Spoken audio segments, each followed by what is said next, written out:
Welcome into the Players Table, brought to you by Hooters, the original wing joint since 1983. Casey Phillips here, joined by my co-host, Will Golston, and our special guest for the day, Jamel Dean. Jamel, thanks so much for being with us, man. I appreciate you guys having me. Yeah, we had already secured that this was happening today, and then you got hurt, and then you won the Good Guy Award for still saying you'd come in and do this. So we appreciate you. Tons of brownie points, bonus points, all of that. You're the best, man. I couldn't miss this. Of course, especially with your guy, Will. I mean, Will's been... I know, right? When Will agreed to co-host some shows this year, literally the first thing he said was, when can we have Jamel on? Oh, yeah. So I have high expectations and hopes for the shenanigans. The world needs to know this, man. There's so much to know. He's like an I onion. think they have a good idea of me. No. I've been around here for a while, man. No, that's here. I'm talking about the world. Oh, the world? This is a platform Yeah. we're using. We gotta get the news out. Well, first of all, we do have to talk about the game a little bit. So first, Will, why don't you tell me some of your just kind of big picture takeaway thoughts from watching the game? Watching it is still crazy, but man, Tuck was going, wasn't he? Mm-hmm. 3 touchdowns, and it reminded me of the game that he played against the Saints a few years back. Yep. Was that last year? Yeah, it was last year. year. Yeah, the game against the Saints came through big. That was the highlight of the game for me. I like to see young guys hustle, going on year 3, running the ball, and then he's stepping up, Bucky's down, being great. Him and Rashad going back and forth. That's pretty dope. Yeah, that was a big one. Jamel, tell me, I know you probably didn't even get to see all of it because you were dealing with the training room and all of that kind of stuff, but now you guys have had meetings a little bit today, so what's kind of the takeaway for the defensive side of things? I mean, for the most part, we play hard as a defense. It's just the little mistakes that we got to stop making.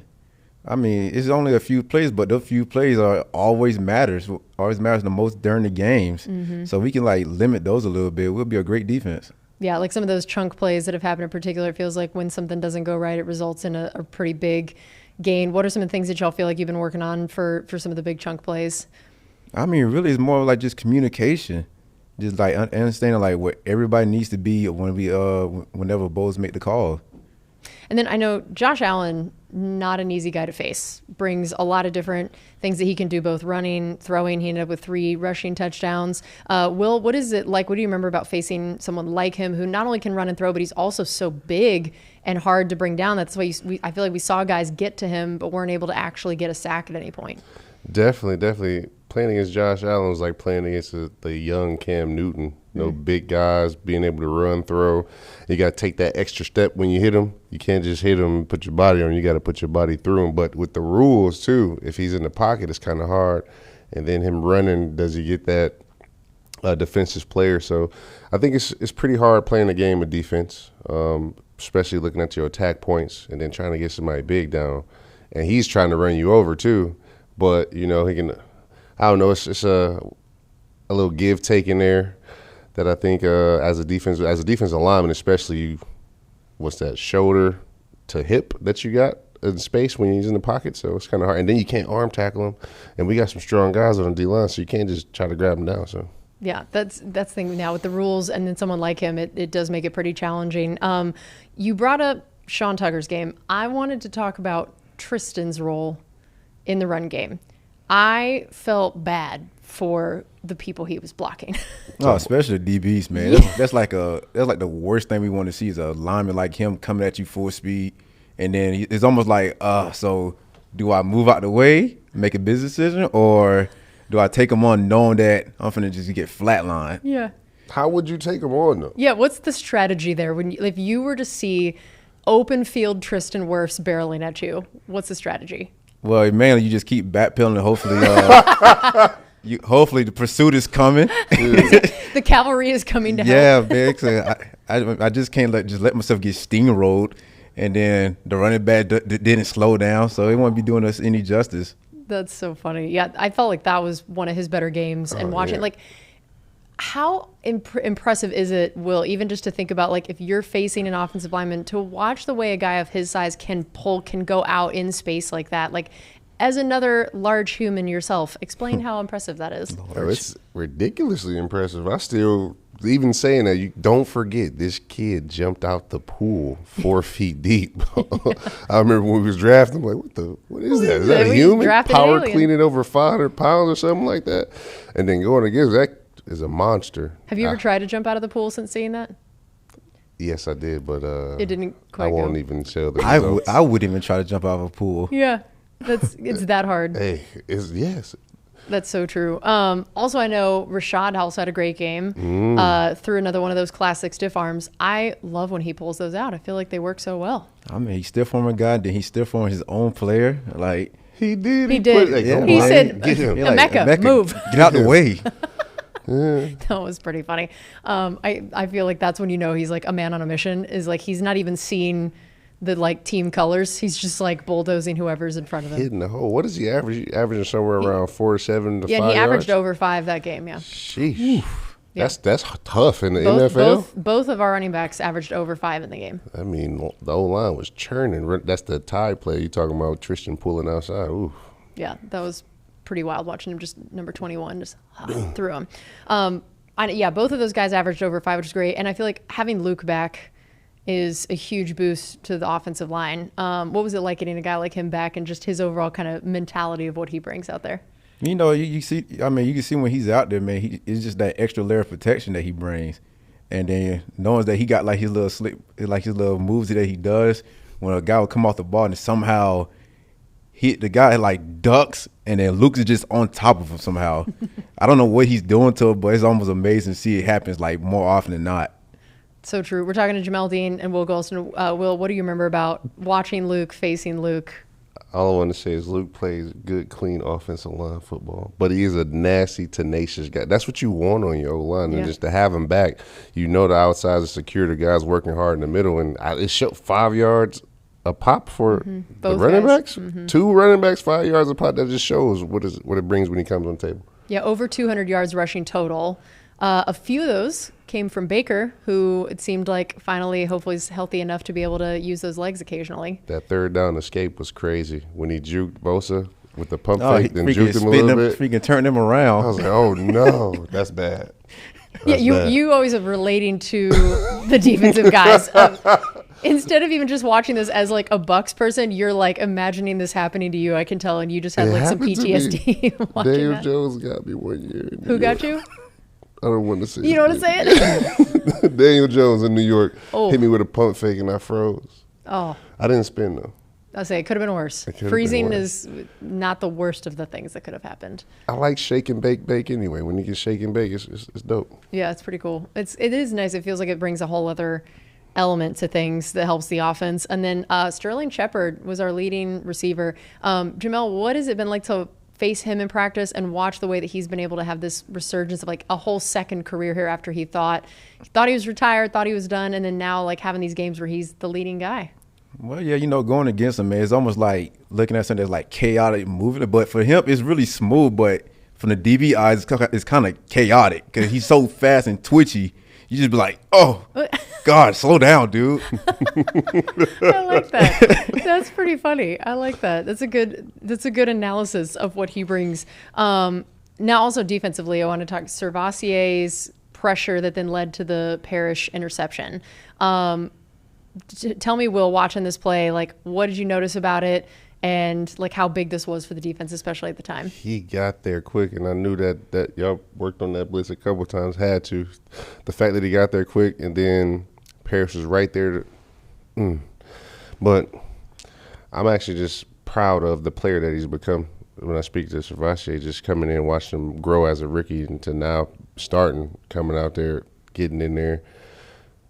I think was he scot-free on that or no? Did he beat the runner? Just free and clear. He can't scotch free. It's nothing like it. I'm sorry, it gave me chills just thinking about just hitting the quarterback. Yeah, when you're just that free and clear. Yo, what? What is that feeling? Probably kind of make you nervous, like you're getting set up, or It something. gotta be. It has to be a screen. You're looking around like, wait, this is too easy. I'm finna get whammed.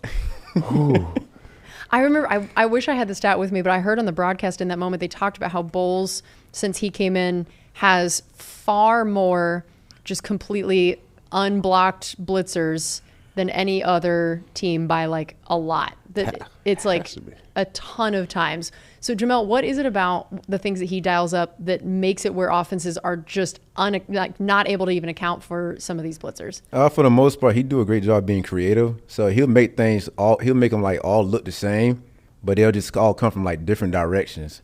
So it always depends on like what the linemen's like, what their like protection like plans are, and then he just finds a way to counter it every time. He always like screws one of the linemen over. That's pretty. I like that phrase. The idea that he's messing with them. That's got to be such a cool feeling. And just again, like you said, like you got to feel so cool that you know what's coming and you can tell that they don't. Like that's got to be kind of the defense's best feeling that could happen.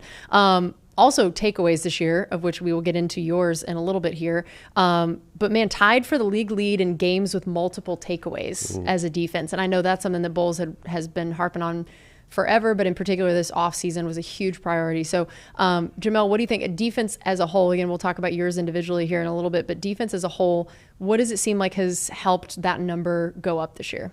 I guess for the most part, everybody's trying to attack the ball, and it feels like it's like a inside competition that's going on. So who can like lead the league in turnovers or at least create one during the game.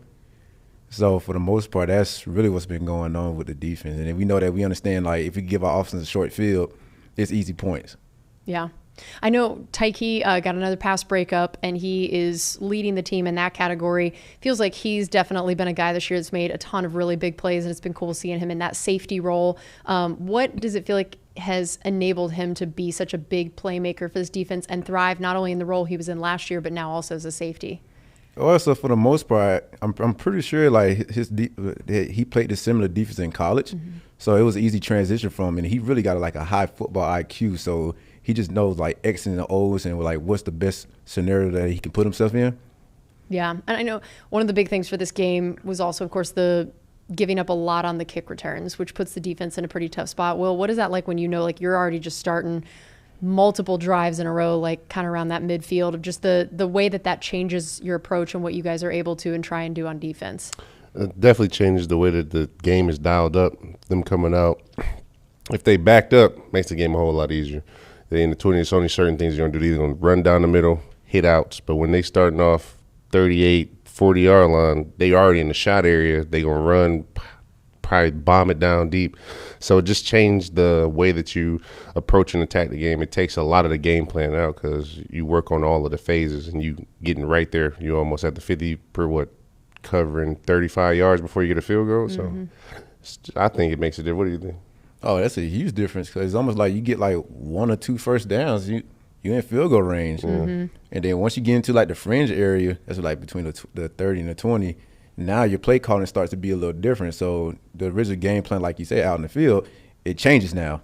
Yeah, and even with the new kickoff rules, it's just wild how much that's affected, you know, how quickly, again, you can get into field goal range, and knowing these field goal kickers, some of them can – you're breaking our set, Will. This is just a defensive lineman, of course, coming in here, knocking our lamps over. That now hit me in the back of the head with it. Right? I know. We can't have this. We have too many people injured already. We can't have Will already messing things up. Nobody would have noticed if you didn't say anything. Oh yeah, not the video cameras that we have pointed at us. No one would have noticed. Me walking around with a knot in the back of my head. You good? Nobody would have seen. Everything's fine. All right, we're going to take a quick break here, and we have a lot more coming up here on the Players Table, brought to you by Hooters, the original wing joint since 1983. We got Will Golston and Jamel Dean with us here. This is Buccaneers Radio. Welcome back into the Players Table, brought to you by Hooters, the original wing joint since 1983. Casey Phillips here with Will Golston and Jamel Dean. So I'd like to go back to when you first met. Will, tell me what you remember about rookie Jamel coming in. He knows the story that I share with people, but I won't share that one. Oh, you can't tempt us with that. All I can say is this. From start to finish of knowing this guy, he is a man of his word. He has a lot of integrity.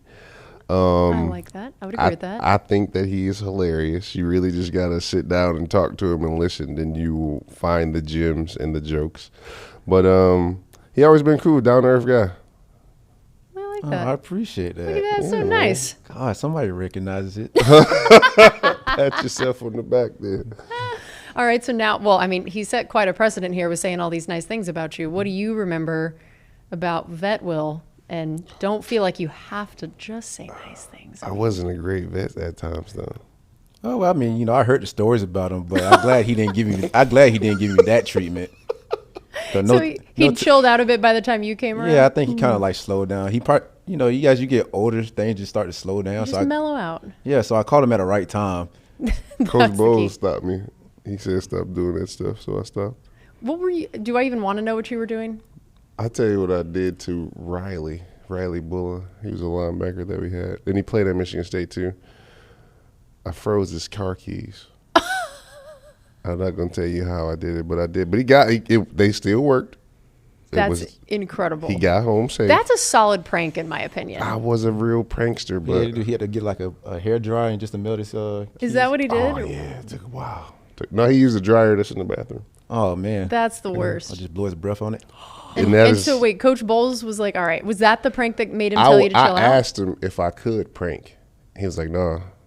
Well, He didn't say no. He said something specific, but it meant no. And you just did it anyway. I didn't. No. That was after. So You had done the pranks and then you asked permission?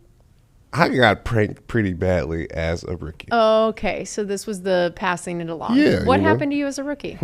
What happened to you? Those guys were different in the locker room when I was a rookie.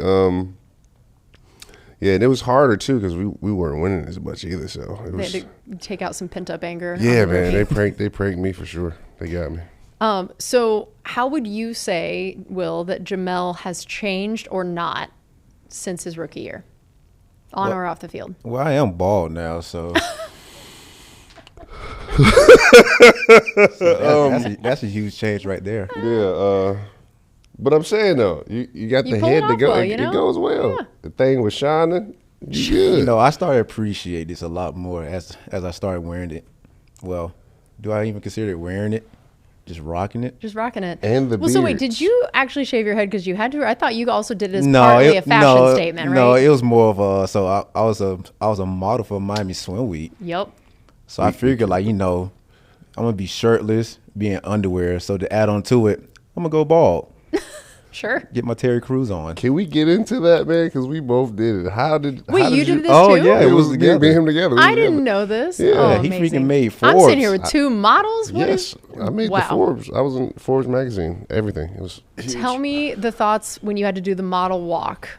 Please let him go first. Go first, Jamel. When you had to do the model, did we practice? Did we plan in our head? What did we think about Yes, this? he did. Don't let him say he did. No, I didn't really practice. It was more I was just a natural at it. Oh, Will doesn't seem to buy this. Yeah, so I was for the most part I was in the dressing room just getting my act on, aggravating everybody. Oh, it was the funniest thing in the world. Yeah. We were making a scene instead of he was don't making make a scene. Yeah, because I was wondering. I kept asking people like, "Hey, are you guys so nervous to walk?" And they were like, "Yeah." I'm like, you guys walk every day of your life, and you nervous to walk for like 10 seconds on a runway?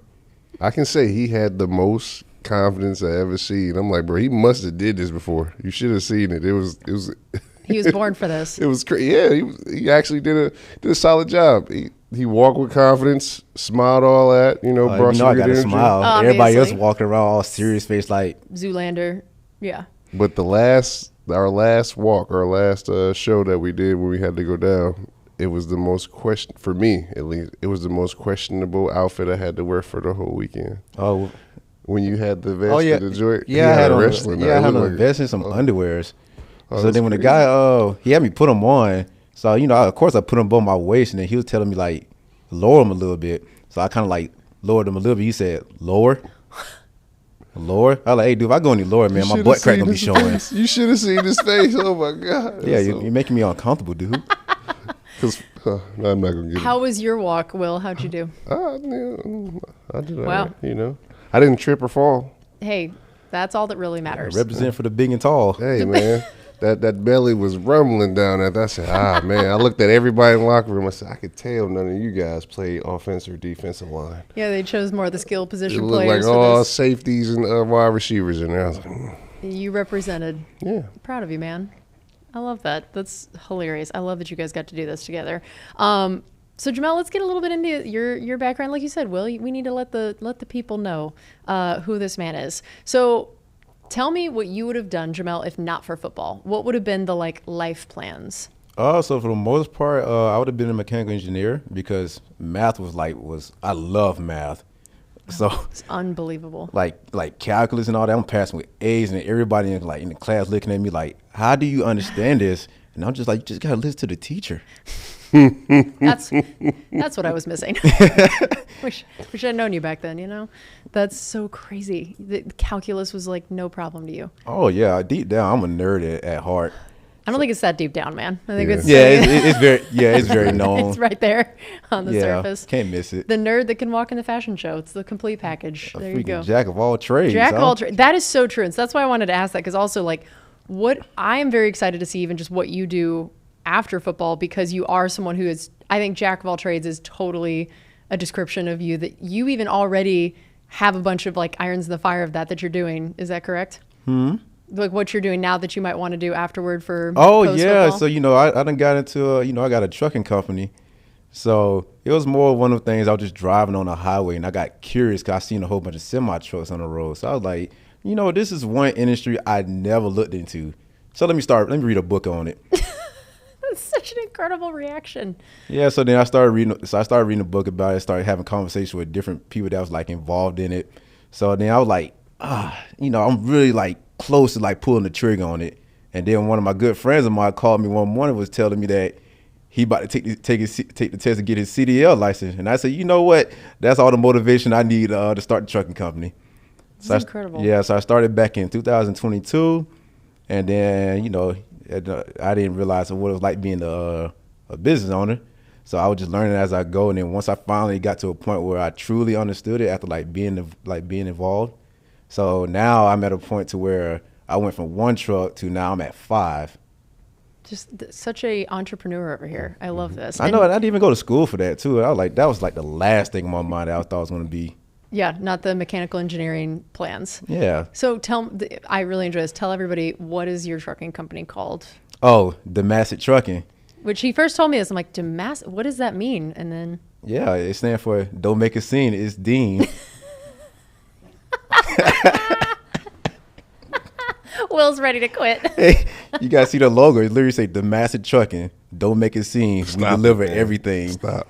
For real, that's the logo. Stop it. Stop. We're talking to Will Golston and Jamel Dean. I love it. Where did this "don't make a scene" thing come from? So it started back in high school. So it was an old friend of mine. So back when I was starting getting like scholarships from different colleges. So every day at school, whenever he saw me in the hallway, he would always stop and be like, "Oh my goodness, don't make a scene. It's just Jamel Dean." And he just said it every single day. So then after I went to college, I took a break from it, but then I started doing something called Fit Friday in the all season. So every Friday I wore a different nautical outfit every Friday. So then when people started like recording me around campus, walking around saying like, "Oh, there you go, you guys, look at him," and then I was like, "Don't make a scene. It's just Dean." You've been doing that since college? Yeah. Even high school, I thought you was trying something out when every time I saw you with a nautica fit. No, I've been wearing nautica for a while. It all makes sense, man. It all makes sense. What are your thoughts on Jamel's fashion, Will? I mean, you both walked in a fashion show. You're obviously both experts now. Because I want to be able to depict it the correct way. It's okay. Everybody they thought I was the least fashion. They thought I was the least fashionable guy, but apparently I look pretty good in nautica. Hey, you just got to find your thing. What I'm saying is, that's it. He knows what to wear and how to wear it for him. So you would not necessarily wear some of the stuff that he wore. I'd be like, I'll be kind of yo, man. Like I would rock that. It was a fit he had on. What day we was playing cards? He had a fit on. Cause I'm a 2-piece type of guy. Pants went down with the jacket. Matching, you know, I like to match, and it was clean with the white forces. I would wear that. Wear the Kangos. I wear the Kangos too. Yep. Bald head. I have bald head plenty times. It's true. Yeah. Voluntarily as well. So another plan I know you have after you stop playing is to travel. That you've said that this is something you definitely want to do. Where are your top places you'd want to go? So it's definitely I would have to go back to Italy again because I want to go check out Rome because I want to see like the Colosseum and all the other stuff that comes with it, and I want to check out Australia just to watch like some type of event at the Sydney Is it the Sydney Amphitheater or Sydney Opera House? Opera House. So it's that, and then also go to Africa just because you have to gotta see Africa. I heard so many great things about it. And then I told myself I want to go see all the 7 wonders of the world. I already saw one, the one in Mexico. Just 6 more to go. Yeah, I got 6 more to go. That's crazy. And I love this goal. Is this why you're learning Spanish, is to be able to travel? Yeah, that too, because I want to be able to like be like, like connect with the like the Spanish speakers that's there, and then catch them off guard too when they say something in Spanish and then I respond back. They're like, "What? Are you Dominican?" I was like, "No, I'm a full-blown American." What can you say right now in Spanish that's appropriate, of course, about how you like being a Buccaneer? How I like being a Buccaneer? Yeah, like Put him on the spot. I know, right, man? Contra ser un jugador de fútbol americano por Tampa Buccaneers. That was not bad. I'm a football player for the Tampa Bay Bueno. Buccaneers. Nailed it. muy bueno. Yeah. It's incredible. Well, also, I know Will did some traveling of his own lately and went to Germany. Oh man, that's amazing. They got great beer over there, don't they? It was great. The whole trip, the sandwich, the one that I went over there for the kabuk. Oh my god! Was it amazing? So Tell people what this is first. Oh, for those of you who don't know, it's a place over there in Berlin, Germany, called Kebab with Attitude. They made a sandwich. It's a take on the Cuban, but it's styled Turkishly because that's what a kebab is. It's the doner is when they had a meat stack. Oh, I don't know where to go with this because I got. You're so excited. You see it spinning. So first, the doner. It's meat, steak that's stacked on each other, just lightly salted. And the fat. Got to add that part. The fat at the top seeps down into it, and I cut into it with this little blade, and the juices just popped out. Just went through like butter, huh? Oh, my goodness. Y'all don't get excited for food like me. Just so mouth watering. whatever. But the sandwich is amazing. The culture is amazing. The way that they appreciate American football over there is second to none. I would recommend anybody go as a fan or just to be able to see the architecture because walking around looking at all the buildings and all that stuff, it's definitely something I want to do again. All right, we're going to take a quick break here on the Players Table, brought to you by Hooters, the original wing joint since 1983. We've got Will Golston and Jamel Dean with us here. Welcome back into the Players Table, brought to you by Hooters, the original wing joint since 1983. Casey Phillips here with Will Golston and Jamel Dean. So I also wanted to hear about, we talked about Will going to Germany. You guys also were both members of the Buccaneers cruise this last year. And Jamel, I would like to know, of all your football accomplishments, the fact that you are the pool volleyball champion on the cruise, where does this rank in your accomplishments? Oh, it's definitely top 5. I'm a reigning champ, man. Yep. And You 2-time, right? Yeah, Yep. back to back. 1 time, 2 times. But yeah, and thankfully drafted Will on your team. Great choice. They didn't want me at first. So I'm not gonna let them act like he drafted me. But it happened. You was high on my draft board. High on the draft board. What was the scouting report on Will as a pool volleyball player? You know, he had great size, got a nice arm length, Yep. and I knew he could cover a lot of ground. So Fair. he was like the perfect athlete. Very true. The perfect pool volleyball player. Will, tell me what you remember about pool volleyball on the cruise and why you guys came out victorious. Tell me about this whole competition and who was maybe better or worse at pool volleyball of the people playing. I could just say this. It looked like, to me, it looked like athletes against people who were athletic. But it was athletes against people who were athletic. And the victors came down, you know. He set a great team up. We had a great captain. He kept everything going, serving up buckets the whole time. Just hitting dimes. Massive. Blah, blah. I'm like, Easy. chill, Dean, you making a scene. And but it went well. It's just he planned it out that way. It went the way our captain and leader planned it Yeah, out. man, because you had to scout the environment, man. I seen like the pool height was like 5 feet. It was very deep on one side. It was slightly a disadvantage. Yeah, so I had to find like guys at certain heights. So I mean, I wanted Izzy to be on my team, but Yeah, poor Izzy was the last chosen, which I felt bad for him. But just a pure height choice. That was all. Nothing about the skills. I feel like Jamel is never living his best life except for on the cruise. That was like peak.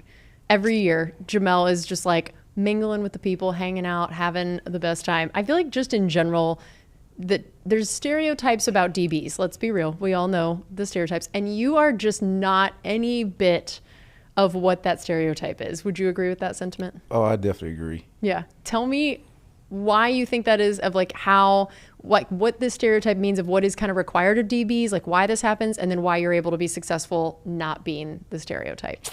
Well, so for the most part, I was just always been the guy that like always wanted to interact with people.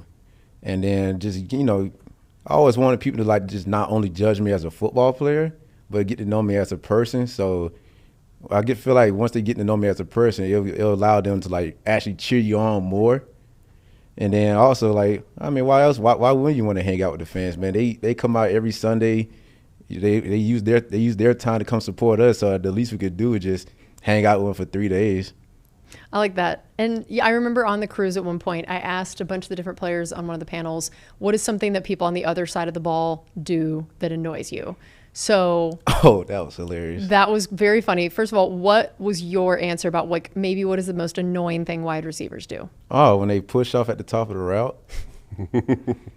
But yeah, that was the funniest one out of it was just when you asked that question, Joe Tryon, like he didn't even let you finish. He just said, "Man, I get tired of sweating on me." Yeah, Joe Tryon was talking about how offensive linemen are just sweating on him at all times. I did think that was very funny. Oh my gosh. But I felt like several of the offensive people's responses were that they hate when DBs celebrate on the overthrown ball. Will's doing even he's got exactly what it is. Have you ever done this? No. Think? Will's not. Yeah, I don't do it because I know for a fact when I'm beat, I just be like, whoo. Yep. You like dodged a bullet. Oh yeah, foul You're ball. Not celebrating. Yeah, I am not celebrating on a foul ball. That's pretty funny. Will, what is for you the most annoying thing somebody on the other side of the ball did? The extra push after the whistle. When like we can just be done. The whistle means the play is over. I have actually been caught going a little bit harder after the whistle later in my career because I was always pushed beforehand. Oh, I see. So they started it, and then therefore at the end of your career you had to join them. Yeah, I finally understood what they did. So you also did the thing you found the most annoying when other people did it, is what I'm hearing. You gotta adapt and evolve. Sure. Sometimes you gotta be the bigger person, Will. I'm always bigger than everybody else. Oh, they just all know. I want to put that on a t-shirt. Sometimes you have to be the bigger person. It's something being sold at this. Actually, this is what you should wear at the fashion show next year. So, Jamel, who have you always liked watching around the league that plays DB? Either when you were a kid or now. Who do you like watching? So growing up, it was always Richard Sherman. And then the fact that, because he was like the guy like I looked up to, like I wanted to like mimic my game after. And then, I was fortunate enough to even be on the same team as him, which it was great. Yeah. What was it like to actually, did you tell him that at any point when he was here, or did you play it cool? No, I told him that. Yeah. And then that's why he was like, he started like gravitating towards me. And then every day was a wrestling match between me and him. At practice? Yeah, at practice, it don't matter what. It even happened on Thursday Night Football during pregame. Yeah? Yeah. I be trying my best not to mess up his suit, but boy, he make it so hard not to. That's so funny. Funny. He's talking about like real deal wrestling. Yeah, no, I do. I'm now realizing he didn't mean like mental. No. He's like actual wrestling. Yeah, like it's literally an actual wrestling match. Can we tell a story about Sue? Oh. I mean, that's not. No, you don't. Well, you already brought it up now. We can decide after the fact if we need to edit it out. He's going to see that I'm the one that brought it up. Yeah. Yep. We're gonna tweet at Sue. yeah. Go ahead. Yeah. So one day I was in a locker room, right, and of course for some reason D linemen love messing with the DBs because y'all are like the little bros. Yeah, we like the little bros, but I guess Sue never realized how strong I really was. So I guess he tried to grab me, and I immediately like grabbed his legs, and I started picking him up. So I had him on one foot, and he was just bouncing. So I had the opportunity, like I could have dumped him in the laundry bin, but I ended up like stopping. And just let him go because I knew that would have been I would open up a can of worms. Sounds like that was a wise move. Also, Will looks like he's slightly disagreeing with elements of this. I like having fact checkers here on these stories. I saw what he said. Everything he said happened. However, played out a little differently, but what was your version of how that ended? Sue started to get mad. when he started to get mad, I looked. I said, "Dang." Yeah, man, he couldn't believe I got him off the ground. I could not believe this kid was this strong. That's very impressive. He's a young dude in the league, and I'm looking. I'm like, is he really? And ever since then, none of the D linemen ever like took me lightly. Yeah, I can imagine why. That is pretty impressive. Also, Sue does not seem like the guy you want to make mad. Oh no, not at all. Sue plays hard. He's not like he gonna win. He plays to win. He plays to win no matter what. No matter what. That is, who would be the person that you would least want to actually get into like a real fight with on the team? Both of you get to answer this. Current or just over time? Either one that you've played with. A street fight or like boxing? You would have the like technicality, Mr. I need to know. Jiu-Jitsu. It's two different ways. Okay, street fight. Shit, none of them. I ain't fighting none of them dudes in life. Nobody. Nah. Yeah, nobody in D lineman, man. Those guys are just like overwhelmingly strong. So, you might, for a guy like my side, they get a clean lick on me and they might break my jaw.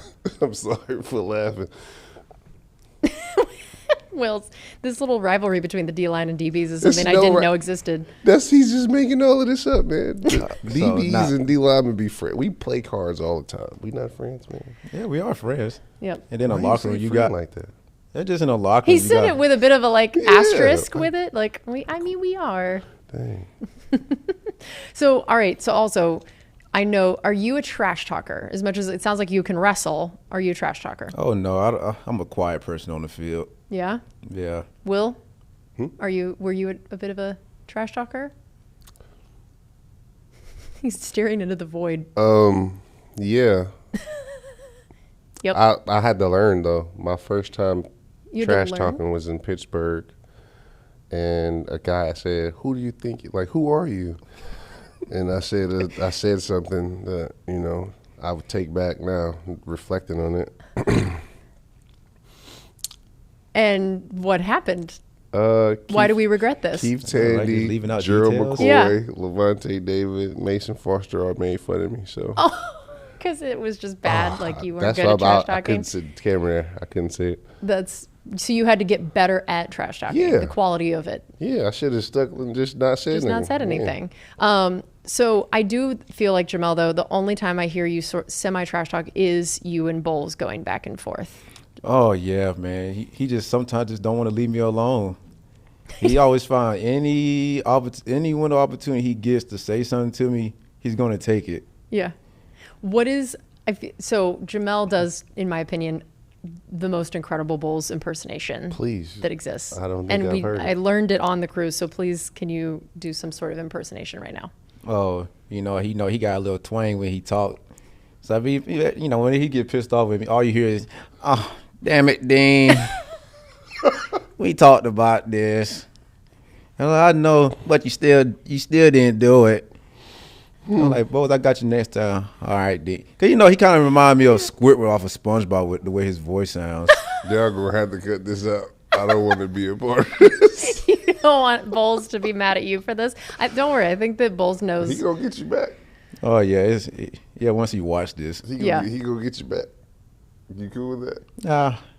Yeah, he's at this point, he's like, how many years of this? Yeah, I done dealt with this for 7 years already, so I'm used to it. What was it like do you remember the first time he ever like really either made fun of you or trash talked to you at the very beginning, like when you understood who Bowles was going to be and what your relationship with him was going to be like? Yeah, for the most part. I remember when we first got to the league, we was asking him, me and Sean was asking like why he don't blitz corners, and then he'll "Dang." So I keep my elephants with my elephants and my giraffe with my giraffes. Have you ever seen a long neck elephant? And and shame on me for me actually trying to like imagine that. And I was like, no, I actually haven't seen one. And I bet that he was just like, oh my Lord. Yeah, I was like, man, that got to be the most sarcastic thing I ever heard in my life. Yep, he is fluent in sarcasm, that is for sure. So tell me, I know there were so many funny reactions of when you, like your first interception this year, tell me what it was like, the reactions that everybody had afterward, and like what your teammates and what Bowles was saying to you after it. So for the most part, they was all in shock and happy at the same time. So before they say congratulations, it was more like, you called it. I loved that you just thought that was funny too. That was delightful. Yeah, I just like, yeah, I called it, man. I've been working on my hands this year, you guys. And how have you done that? Because truly, I mean, like your interceptions have been awesome. So tell me how we worked on our hands. How did we get to this point? Yeah, for the most part. So before like we get into like an individual period, so me and my coach, we have like a pre individual period where now I'm more focused on like running and catching at the same time instead of just staying stationary because of course I'm gonna be moving all the time on the field. So it's like not realistic to just stand there in one spot and catch the ball. So we would just be working on like different angles of like the possible angles I could have, and just getting used to like catching and looking it in the whole time. And you are, I think, according to like PFF and some of those grades, like you're the highest rated corner in the league in a lot of different ways. Like, first of all, congratulations, you're having a great season. Tell me what you think it is about this year that has led to that. I mean, it's more just like early this year, I was telling myself like, I got to work on like getting my body, getting my body right, and then getting it back to like how it used to be when I first got to the league, and then really just start like taking advantage, like start focusing more on like PBUs, and then just get more interceptions. Cause I'm like, well, if I at least go for interception, I drop it. Yeah, they're gonna give me crap, but it counts as a PBU in the stat book. Yeah. So I'm just like, what's the worst case scenario? I might would just take my chances just going for the ball now. So that's been my whole mentality now. Just fortunately, I haven't dropped the interception this year. Yep, knock on all the things, everybody. Find all of it. Man. Something, I don't know. Will, what's it been like watching Jamel play this year, and what have you noticed about his level of play specifically this year? It's been awesome. I get to do my text message commentating as the game's going by. We send the messages during the game. But also, man, I saw you this offseason. We hung out a few times, and I remember when you was on that extremely strict diet, trying to, like, when you say get your body right. What was this diet? Man, it was crazy. Oh man, so it was a 21 day diet I did. So it was no meat, no starch, no sugar, no caffeine, no alcohol, and no tobacco. Basically, I was eating like fruits and veggies for like 21 days. Oof. So I done lost like 10 pounds. Like I was slim. But I felt great though. Felt great. And then, it was more to see if I could like challenge myself to do it, and I stuck it through. And it was tough because we ended up going to New York for New York Fashion Week. And then I had to deny. Now I understand the reason for the diet. Now it makes sense. So I did. So I did Fashion Week in Miami. Oh, not yours. I see. Miami Swim Week. That's true. Yeah, it was in Miami Swim Week, but that's right. I had decided to do it like right after the season because I was just like, I'm just like do it like a nice reset.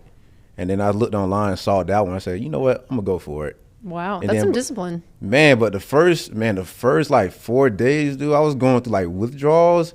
I was like, oh my goodness, I feel like a drug addict, but I don't even do drugs. It's just food. Yeah. So I was going to bed with headaches. I was having like acid reflexes. And I was like, man, I'm gonna die. I didn't believe it at first. I tried it for 3 days. No. You tried it for 3 days and then you gave up? Man, that junk is hard because then when you start realizing like it's a lot of things that you couldn't eat, like going out to restaurants, you're limited.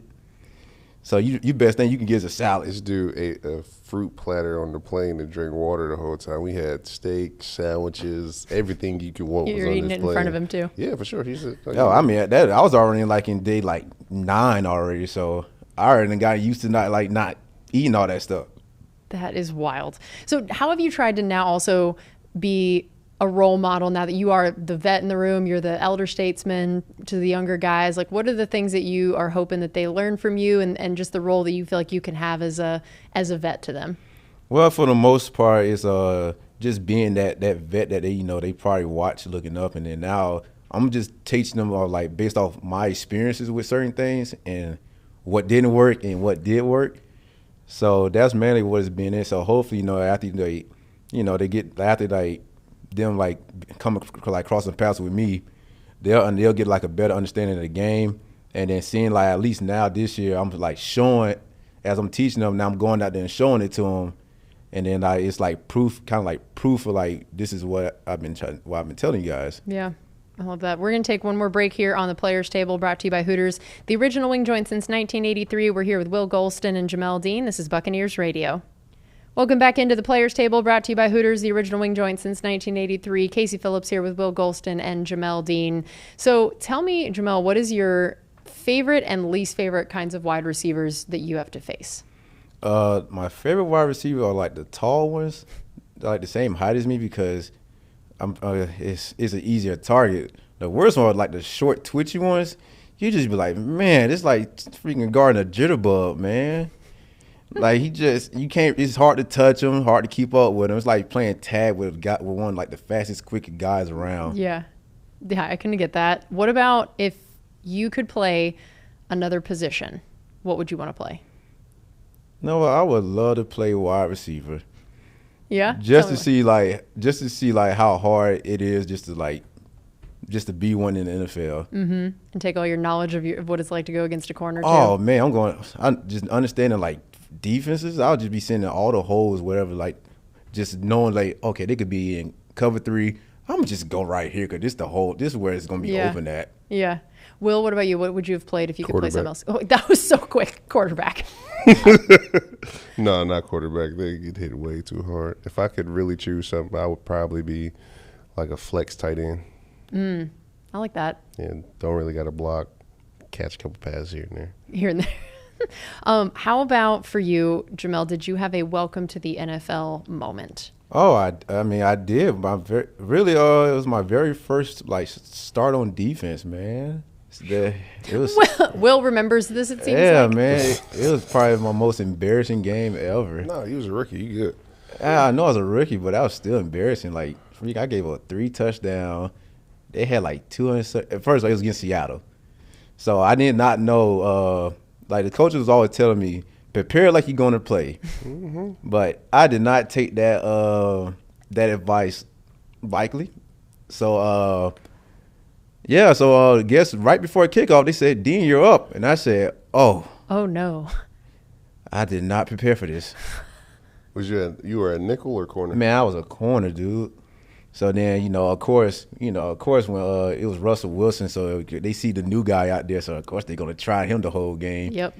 So I ate bad the night before, which made it worse. So I'm coming in the game heavy. So yeah, and I'm giving up like 3 touchdowns, 200-something yards on my head, and I just like, dang. It was a hard route though, bro. You was a man, and they was dragging it across the field. I know, dude. I was just like, man, like this is just torture right now. But it's so interesting because I feel like there are a lot of players where like their first game is rough like that. They don't come back from it. That like mentally, there's a lot of people I think that would maybe even just destroy their career.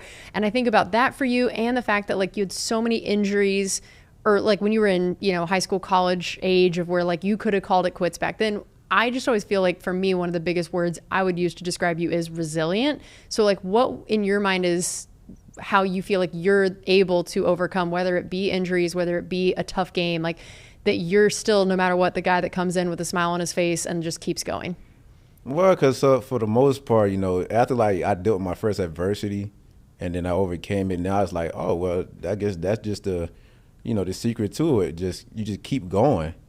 You just knowing like, all right, this is a bump in the road, but what you going to do next to get past it? So now if something happens, my mind is always like, well, it could always be worse. That's true. It's very true. Will, did you have a welcome to the NFL moment? Yeah, it was a home game here. We played against Carolina. It was a night game, and I think they were on like the 15-yard line, and they ran a power to me, and I was at the 3 technique, and I got double teamed and body slammed in the end zone. Oh man, yeah. Rough. So that's what I'm saying. Like I had a bad rookie. You're like, I understand this moment. We're talking to Jamel Dean and Will Golston. How about facing our wide receivers in practice? What has that been like of some of the different ones? And then especially the guys now, what is the dynamic between people like Shep and Tez who just seem like they are comedy gold out there at practice? You want me to speak on like just those two? Yeah, let's start with those two. Well, I spoke about Shep earlier and Tez. It's actually interesting watching Tez because every time I like looking from the outside in, I was like, this guy is literally moving like the fastest man on the field. It's like when he has the ball in his hand, everybody's moving in slow motion. So I'm like, dude, this guy, like, there's no way he went 4.5 in the 40. Like, this dude looks like he's running like 4.1, 4.2 on the field right now. He ran a 4.5. Yeah, that what they say. I Yeah. think they lied. Yeah, the on-field speed is very different Crazy. than Oh that man, 40 like speed. day and night. How about who do you think would make the best offensive weapon of someone on defense? If you had to pick a person on defense and let them play offense, who would you pick? Yeah, I'm definitely putting Vita at running back. Oh yeah, we're like, come on, man, we're getting like 4 or 5 yards of pop every time. with our offensive line combined with Vita. Will, Man. thoughts? You looked like you started to disagree and then came I around had to to the think idea. about it because I played Madden. Do you know that they have him at fullback on Madden 2026? No way. In the I formation, they got 50. That you have that as an option? Yes. No, really. When I played Madden for the first time, That's amazing. a week I ago, would like flip him. and put him at running back. Yeah. He's not even saying fullback. He's just hand him the You ball. saying I back? Yeah. Vita He is deep. number 5 Deep. back there. He Take the is. 0 away. Number 5 back there. Yeah. Yeah, he is deep. Because he played running back in high school. I know. Yeah, so he's like, just do it again. Let's roll that back. And now you guys are going all the way over to LA for Sunday night football game. That has got to be basically outside of Sunday night football or Monday night football against Seattle. That's about as wild of a trip as you can possibly have to do. Y'all won't land until the next morning at like 6 or 7 a.m. I know. I'm sorry to already have to be preparing you for this mentally. I know, right? What are the biggest challenges of all the way to the West Coast, the time change, and then it's a night game as well?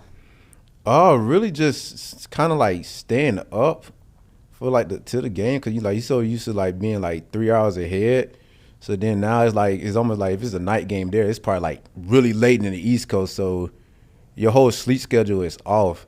Even when we used to go over there and play like a 1 o'clock game, you waking up at like 5 or 6 in the morning because it's 8 or 9 o'clock in the East Coast. Yeah, that is tough. And then even the flight back and knowing that it's going to be this overnight flight, how does that kind of affect your next week after that? Oh, it takes like a couple days to get back adjusted to it. Cause now you went from gaining 3 hours and now you just losing 3 hours. Mm-hmm. And then, so now facing the Rams, Will, what do you remember about or even have just watched about some of the guys that make up that offense of Matthew Stafford? And you got guys like now Puka Nacua has really come on, and Devontae Adams, and just, their record is pretty incredible this year. So what do you notice as some of the big things the defense needs to focus on? Just limited explosive plays, honestly. Take the explosive plays away, get the ball in our offense hands. I think we got it easy. I know it sounds super simple, but yeah, limit explosive, get the ball to the offense. Yep. Sounds about right. That's all right. Yeah, sounds about right. And you got to have great eye discipline. Like they got one in the office where you can step wrong and then you be out of position. So they capitalize on like the littlest mistakes you would make. Yeah, and again, the tough matchup at Sunday night. But for you, Jamel, what's the biggest thing that moving forward, whenever you're able to come back, your kind of goals for the rest of the season, and then the defense's goals over the rest of the season, what you guys are focusing on? Well, we always like for the most part like corners like DB. While we understand like you want to be like make it to the playoffs, you got to get like 30 turnovers. And then me personally, I got to shoot for like 5 or plus interceptions. I'm halfway. Yeah, over halfway there. So, yep. All right, well, Jamel, thank you so much for coming in with us, especially after getting hurt. We really appreciate it. Will, thanks for coming in to be our co-host. Oh, I appreciate you guys having me.